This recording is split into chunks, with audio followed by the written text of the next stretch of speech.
All right, how do we control the precision and the significant digits for our numeric data with floating points? We do that in the advanced labeling options of the symbology window. Here we've got advanced symbology options, and we can control either the number of decimal places or the significant digits.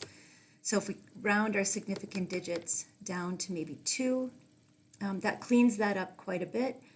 You might add the thousands separators just to make the numbers a little bit more intuitive to grasp. We get a better sense of the enormity of this number and get a better sense for the distribution here.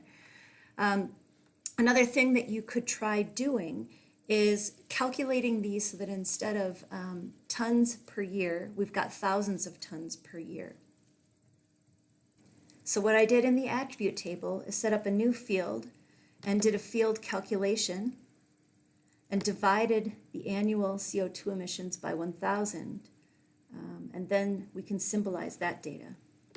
So we can set the field to our new calculated field and then go back in and clean up our significant digits again.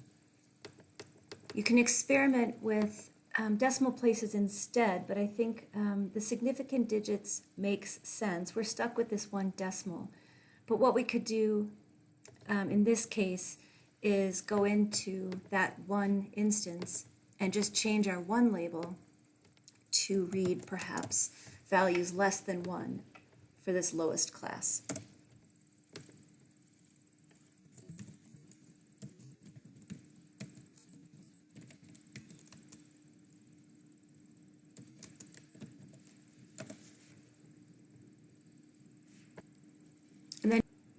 And then just to bring it home, let's convert this to a graphic and ungroup it so we can create some space there.